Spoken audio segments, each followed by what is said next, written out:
I'm going to show you the ballet stance. This is the most important thing.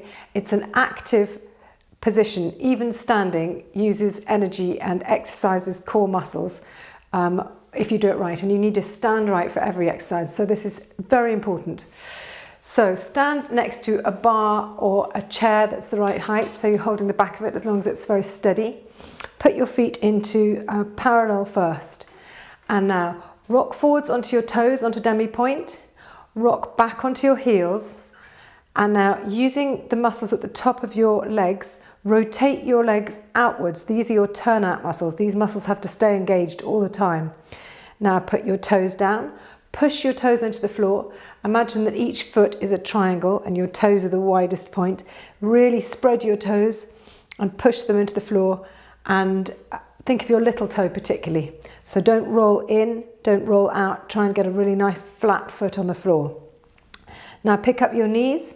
You're already turning out because that's how we achieved first position, by turning out from the top of the legs.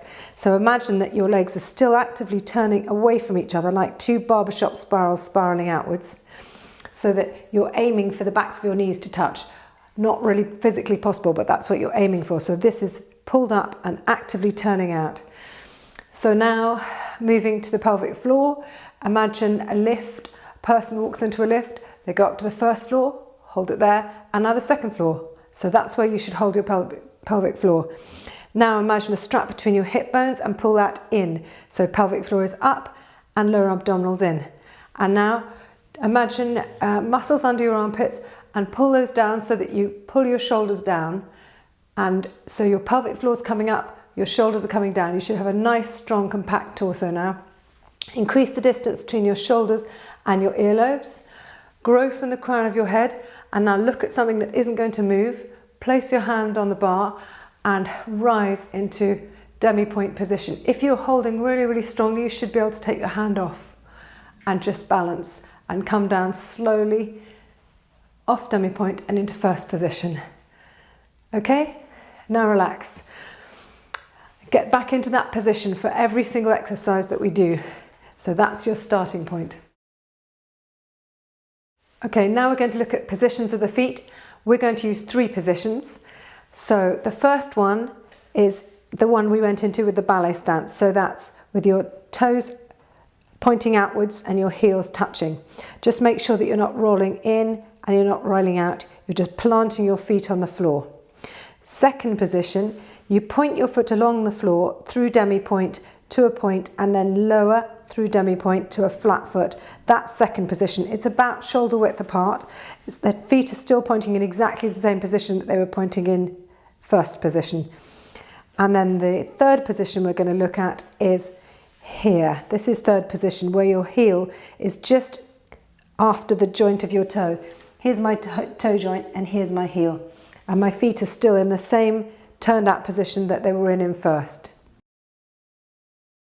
To understand where you should stand in relation to the bar, if you bring your arms up to the front, out to second, and just relax that hand onto the bar, it should be just in front of your shoulder and it should be relaxed on the bar.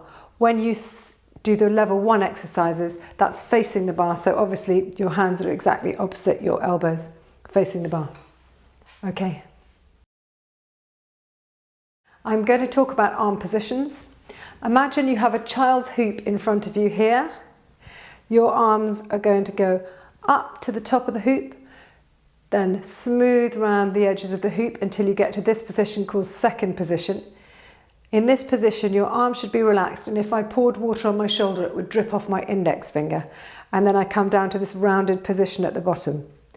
So up through the middle, up to as high as you're happy with at the time that you do these exercises. So if you've recently had an operation and it's a bit sore, have them a little bit lower.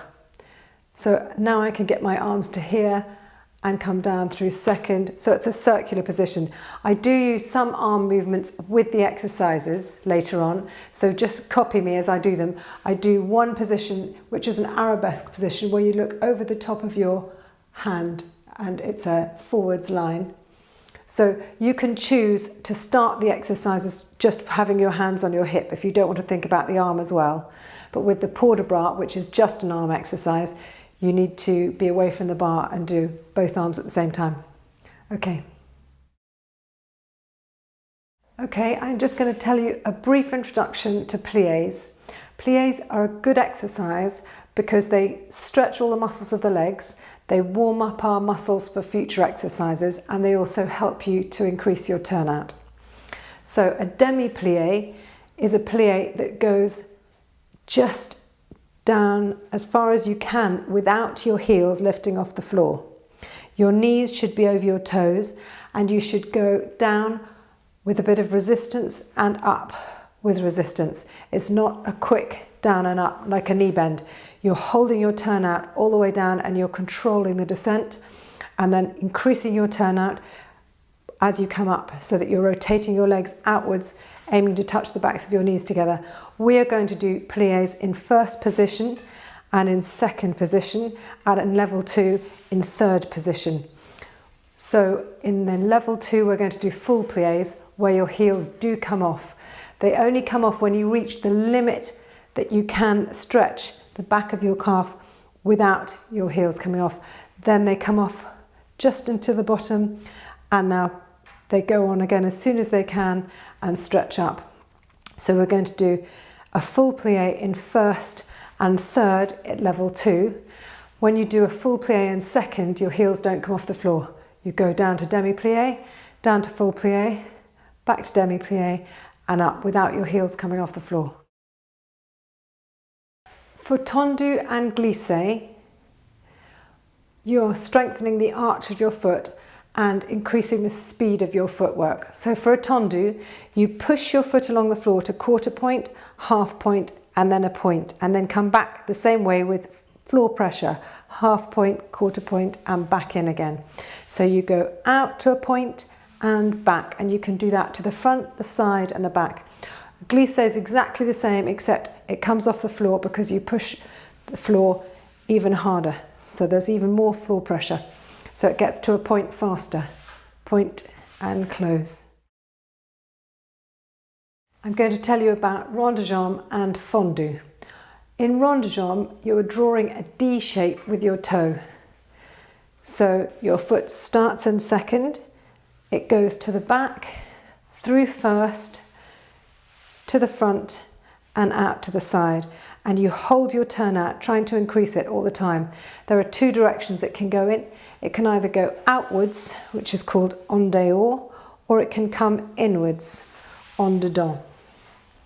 You can do these in 4 counts, which I do in level 1, so that will be 1, 2, 3, 4, or you can do it in 2 counts, 1 and 2, or 1 count, 1. Okay, now with fondu, because these exercises are often combined, there are 2 types of fondu. There's one à terre, so that starts with a flexed foot and the pointed foot touches the ground when it comes out. You can do those to the front, the side and the back, or you can do fondu en l'air, which is when it comes in with a pointed foot and comes out en l'air, in the air, and you can do that to the front, the side and the back. Now I'm going to explain the port de bras. This is very good for keeping shoulder mobility, but to start with, if you have any discomfort around the site of the operation, keep your arm as low as you need to, but it's really good to keep moving your arm so that your shoulder doesn't seize up or become stiff. So I'm going to show you the arms that I do for the port de bras. It may take a while to get this. Nobody's ever got it the first time, but it's really good as a brain exercise as well as an arm exercise. A nice challenge, hopefully. So one arm is going to do 3 moves. It's going to go forwards, side, down. Do that again.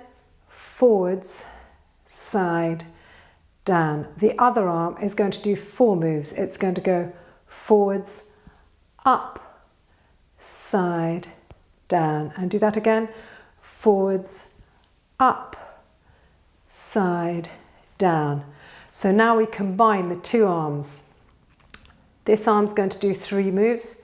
This arm's going to do 4 moves. So in 12 moves, the arms catch up with each other. So I will demonstrate it slowly. Both arms forwards. One to the side, one up. Keep going.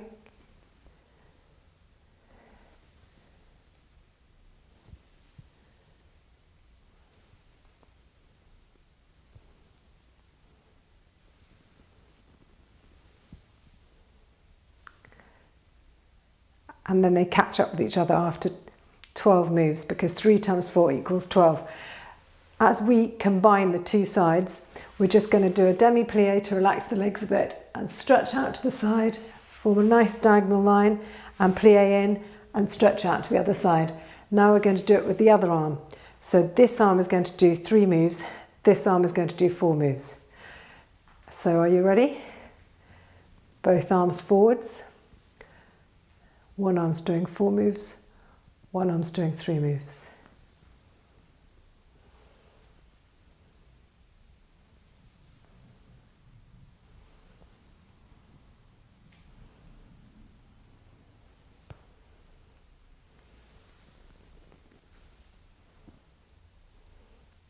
And then 2 diagonal lines with a plie, just to stretch out a bit.